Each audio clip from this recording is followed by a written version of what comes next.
Hola, yo soy Gabriela Gatica, soy médica oncóloga del Hospital Anemán, coordino la unidad de génito urinario y hoy vamos a tocar el tema de enfermedad y salud ósea en cáncer de próstata, desde enfermedad localizada hasta cáncer de próstata metastásico resistente a la castración.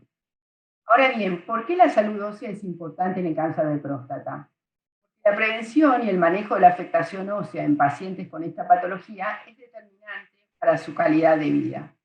Veamos un poco cómo es la pérdida ósea anual en las distintas poblaciones. En la población que nos acontece, por ejemplo, paciente saludable de 60 años, la pérdida anual es de aproximadamente un 0,5%, mientras aquellos pacientes que están sometidos a terapia de privación endogénica, la pérdida anual asciende a un 4,6%. ¿Cuáles son los problemas principales que tenemos en los pacientes con cáncer de próstata? Dos problemas. Uno, la osteoporosis, favorecida por los tratamientos. Y número dos, las metástasis óseas, consecuencia de la enfermedad. En cuanto a la osteoporosis y el tratamiento de privación endogénica, la pérdida de densidad mineral ósea puede detectarse luego de 6 a 9 meses de tratamiento. En cuanto hacemos terapias más prolongadas, el riesgo es mayor. Las fracturas osteoporóticas ocurren en el 20% de los hombres dentro de los 5 años de haber comenzado el tratamiento de privación androgénica. Miremos, por ejemplo, en estos gráficos la incidencia de fractura, por ejemplo, en aquellos pacientes sin tratamiento de privación y aquellos que tienen hasta 4 dosis de tratamiento es prácticamente similar. A partir de la quinta dosis y en aquellos pacientes hospitalizados se incrementa el riesgo de fractura. También las fracturas tienen un impacto en cuanto a la sobrevida. Por eso, bueno, es importante ocuparnos de este tema. Generalmente no se detecta la osteoporosis hasta la aparición de algún síntoma, que puede ser, por ejemplo, disminución de la estatura, dolores inespecíficos, fracturas vertebrales. Por eso es importante evaluar el contenido de la masa ósea mediante una densitometría previo al inicio del bloqueo androgénico. Y también es importante la determinación de marcadores bioquímicos de formación, como la fosfatasa alcalina ósea o la osteocalcina, y la reabsorción ósea, como los NT-lopéptidos. ¿Cómo prevenimos la osteoporosis en nuestros pacientes? Dándoles suplementos de calcio, ¿sí? Vitamina D, modificando el estilo de vida, con ejercicios, pérdida de peso, evitar el tabaco, limitar el alcohol y con medidas farmacológicas. Dentro de las medidas farmacológicas tenemos los agentes de salud ósea, dos tipos de agentes, los bifoconatos, que son los inhibidores de osteoclastos, como el ácido zoledrónico, y los anticuerpos monoclonales anti-RAS ligando, como el denosumab. Los bifoconatos se unen al hueso, inducen apoptosis de los osteoclastos activados. Mientras que el denosumab, ¿sí?, se une al RAS ligando para bloquear la diferenciación y activación de los osteoclastos. El RAS ligando es un mediador esencial del círculo vicioso en la destrucción ósea. ¿Cómo hacemos la prevención farmacológica durante el bloqueo androgénico? Denosumab, 60 microgramos subcutáneos cada 6 meses, según el algoritmo de Frax. Este algoritmo calcula la probabilidad de fracturas de cadera a 10 años y la probabilidad de una fractura osteoporótica mayor. Ahora bien, nuestro segundo problema en nuestros pacientes son las metástasis óseas. Las metástasis óseas y los eventos esqueléticos relacionados en el cáncer de próstata metastásico, aproximadamente un 90% de los pacientes con cáncer de próstata metastásicos van a desarrollar en la evolución de su enfermedad metástasis óseas. Un 50% de estos pacientes van a tener eventos esqueléticos relacionados. Hay un estudio ya antiguo, publicado en el 2010, que de estos pacientes solo el 3%, ¿sí?, con metástasis óseas estaban vivos luego de 5 años de su diagnóstico inicial de cáncer de próstata. ¿Cuáles son los eventos esqueléticos relacionados? Uno, las fracturas patológicas, ¿sí?, vertebrales o no vertebrales, que ocurren en un 25% de los pacientes. La radioterapia ósea, ¿sí?, para manejo del dolor y tratamiento o prevención de fracturas patológicas, que ocurre en un 33% de los pacientes.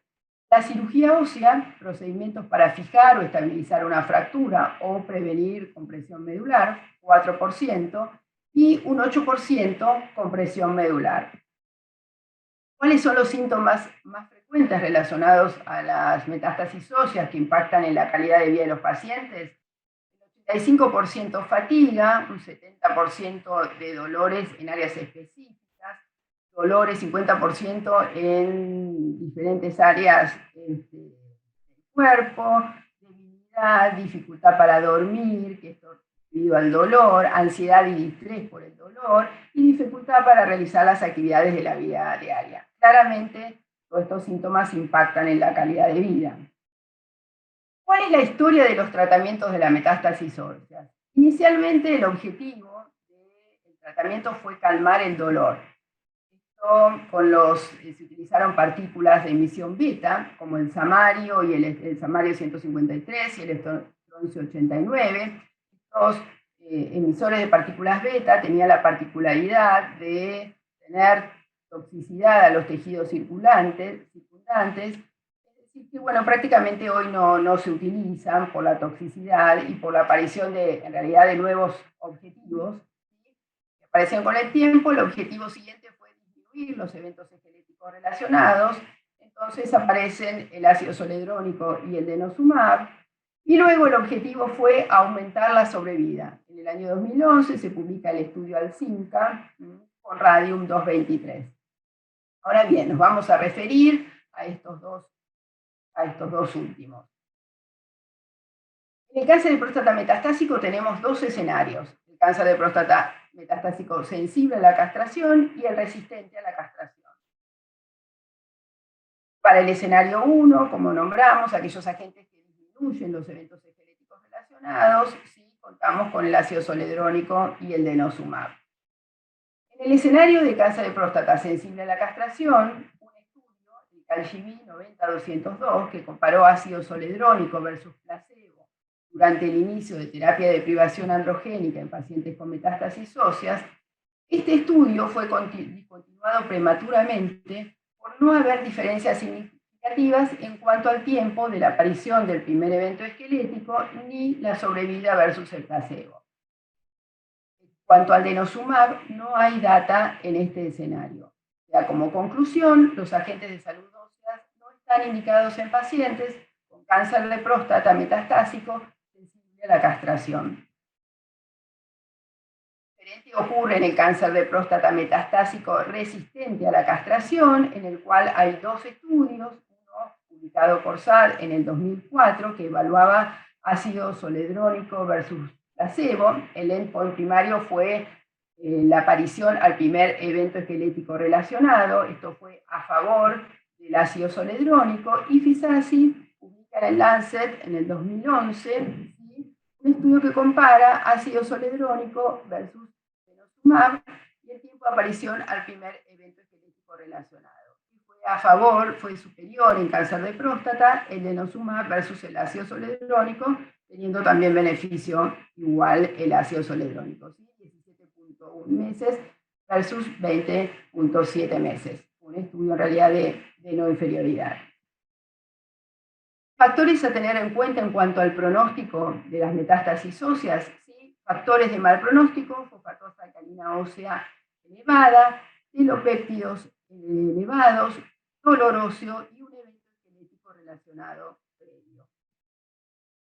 Tener en cuenta los efectos adversos de los agentes de salud ósea: la osteonecrosis de mandíbula, la hipocalcemia, la insuficiencia renal con bifosfonatos, pero no con denosumab debido a su mecanismo de expresión, y las reacciones agudas que ocurren en un 8% con denosumab y un 20% con ácido zoledrónico. En cuanto a las recomendaciones que podemos hacer, debemos evaluar los niveles de calcio y vitamina D previo a iniciar tratamientos con agentes inhibidores de osteoclastos. Todos los pacientes que reciben estos agentes deben recibir suplementos con calcio y vitamina D para prevenir el hiperparatiroidismo y la hipocalcemia secundaria y asegurar el calcio suficiente para la reparación ósea. Deben tener un control odontológico previo y durante el tratamiento y alentar a nuestros pacientes a mantener una buena higiene bucal. Ahora bien, vamos a pasar al segundo fármaco, que es el radium 223, que proporciona beneficio en cuanto a sobrevida. El radium 223 es un emisor de partículas alfa, es un isótopo radioactivo que comporta de forma similar al calcio. Entonces es incorporado de manera activa a la hidroxiapatita cálcica a través de la actividad de los osteoclastos. ¿Sí? El radium 223 tiene un rango corto de emisión, son partículas alfa, ¿sí? Este rango corto limita el daño del ADN a los tejidos circundantes normales y por eso su toxicidad es muy baja. Además tiene un efecto antineoplásico, ¿sí? Ya que causa las rupturas del ADN de doble cadena en las células tumorales y además tiene un efecto en el microambiente tumoral en las metástasis óseas. Como les comenté previamente, el estudio ALSIMCA, ¿sí? Publicado en el 2011, este fue un estudio que incluía pacientes con cáncer de próstata metastásico resistente a la castración, con al menos 2 metástasis óseas sintomáticas, sin diagnóstico de metástasis viscerales y permitía linfadenopatías menores o iguales a 3 centímetros. Los pacientes eran randomizados a recibir radium por 6 dosis a lo largo de 6 meses versus placebo. El beneficio de sobrevida fue de 14.9 meses para los pacientes que recibían radium 223 versus 11.3 meses para los pacientes que recibían placebo, con una disminución de riesgo de muerte de un 30%. ¿Cuál es el impacto de las fracturas en los agentes de protección ósea y los agentes de protección ósea en los estudios publicados recientemente? Por ejemplo, en el estudio PROSPER, el estudio Spartan con apalutamida y el estudio PROSPER con enzalutamida, ambos estudios para cáncer de próstata metastásico resistente a la castración M0, la incidencia de fractura fue en el Spartan 11.7 y en el PROSPER 9.8%. En el PREVAIL, ¿sí? Un estudio para cáncer de próstata metastásico resistente a la castración con enzalutamida, la incidencia de fracturas fue 8.8%. En estos estudios, Spartan y PROSPER, el uso de agentes de salud ósea fue de un 10%, mientras que en el PREVAIL 40% de los pacientes utilizaron agentes de salud ósea. El estudio era 223, fue un estudio, el diseño del estudio incluían pacientes con cáncer de próstata metastásico, resistente a la castración, que tuvieran al menos 2 metástasis óseas, sin metástasis viscerales, criterios parecidos al del ALSIMCA. Randomizaba a recibir abiraterona más radium versus abiraterona más placebo, de forma concomitante o forma concurrente. Este estudio fue suspendido prematuramente debido a la alta incidencia de fracturas y muerte. Pero bueno, aprendemos lecciones, ¿sí? Y de este estudio aprendimos que con el estudio que se diseñó posteriormente, el PIS-3, un diseño similar al las 223, pero con la utilización de enzalutamida, también randomizaba a radium 223 más enzalutamida, ¿sí? En este estudio sí fue obligatorio el uso de medicamentos para la protección ósea, ¿sí? Y no hubo incidencia de fracturas como ocurrió en el ERA 223. Entonces, la asociación de bifosfonatos al radium 223 retrasa la aparición de eventos óseos relacionados, ¿sí? Con el uso concurrente, 19.6 meses, versus el no uso de bifosfonatos, 11.8 meses. Como conclusiones, debemos considerar entonces las medidas de prevención de osteoporosis en los pacientes sometidos a tratamiento de privación androgénica. Los agentes de salud ósea no demostraron beneficio en cáncer de próstata metastásico hormonosensible. El uso de ácido zoledrónico o denosumab se recomiendan en el cáncer de próstata metastásico resistente a la castración, y el radium 223 es una opción con beneficio en sobrevida en pacientes con metástasis óseas y cáncer de próstata metastásico resistente a la castración. Muchas gracias.